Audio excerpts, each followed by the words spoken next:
Ladies and gentlemen, once again, my name is Emmanuel. To your screen, the name is Pitchside, powered by Access Bet. You know how we run things here. We are in the game of giving you full analysis and making you feel comfortable with anything football, anything sports, especially the Premier League and the rest of the world.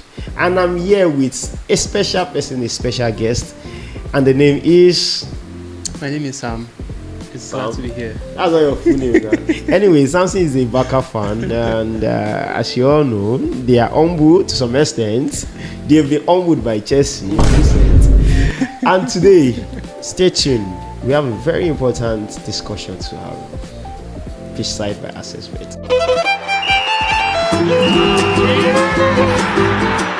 Right, the first thing we're going to talk about Samson today is the fact that there's been an ongoing and series of events at the Liverpool's camp with Mohamed Salah coming out in a recent interview about him, quote and unquote, being swept under the bus. Under the what? Under the bus. Under the carpet. So do you think that's actually fair from Liverpool, from Liverpool's camp, or do you think Salah is just overreacting? What's your opinion on that? Well, I personally think I'm seeing the scenario from both perspective, from Salah's point of view and then from Slot's point of view, that's Liverpool's point of view, because it's only normal. Salah is a superstar. He's done a lot for Liverpool. Like, he single-handedly dragged them to the Premier League last season. One of their joint top goal scorers in the Premier League. So I feel like I understand where he's coming from. It's only natural for him to react the way he is as a superstar. Permit me to use that term. As a superstar, you feel some sort of way when you get treated in a certain way, because you feel like, oh, you've done so much, you don't deserve to be treated like this.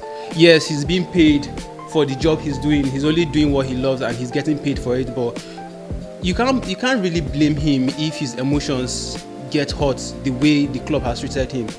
If their excuse is like, okay, they've been on a series of bad run and he is because of his input is not as good as he used to be, then they are going to like blame him.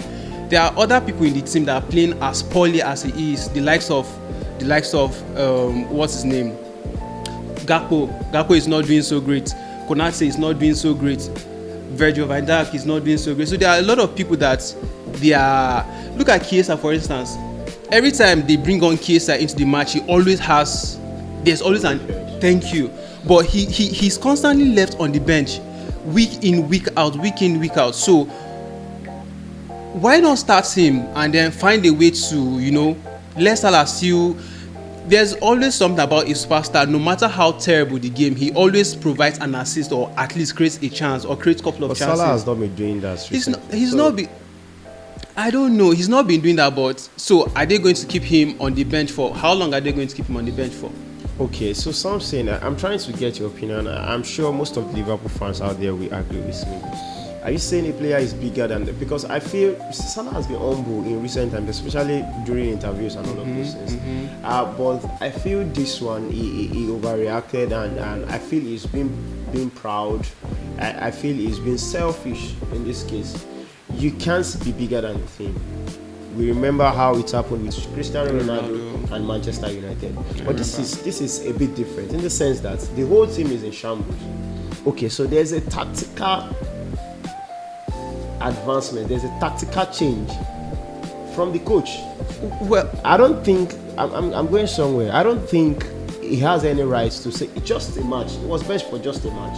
So except there is an internal dispute between Mo Salah and Slot. I'm dropping you for a game. It does not mean you are underperforming. To some extent, in fact, not to some extent. The whole team as a whole, if he decides to drop Van Dijk, if he decides to drop Konate, if he decides to drop anybody in the team, they deserve it because they'll be playing outrageously and they are full of mediocrity. Okay. Can I ask you a question? So, okay, for instance, now, if the way they've dropped him for like this couple of games, the results were like I think why he's feeling this way is, okay, you've kept me on the bench for a couple of matches and there's no result to show for it. If these matches that they started him from the bench, or he didn't actually have any contribution at all, they went on to win the matches, then maybe you'll be like, okay, he's the problem. But you dropping him on the bench, it's still the same series of poor results that they are still getting. So if I'm in his shoes, I'll still feel like, okay, so what is the point? Because if you are saying it's because of tactics, you're dropping me on the bench, you're not still winning games, matches that normally on paper you should be winning, you still end up drawing or you still end up losing. So what is the point? But that's why I said he's the coach, and the coach has the final say. You can't be bigger than The club. I understand, but I'm just saying, I get his point of view. I understand why he feels the way he is. People might say, okay, he overreacted or he went overboard. I'm actually disappointed by the interview. I apologies to Liverpool fan. I hold Mohamed Salah in high regards. He has been their best player over the years, contributing goals and assists across Europe, in the Premier League. He has taken the team from a point to this, from this to this, and Liverpool fans need to know that I think Salah's time is up, but at the same time, Mo Salah misses his friends. The attack is not the same. They have new set of players around him and all of those things. But I've watched Liverpool's game of recent. Yeah. Truthfully, Mohamed Salah has not been contributing, and I'm talking about because the Mohamed Salah we know gives all his best into the game. So let's see what the Liverpool fans have to say about this.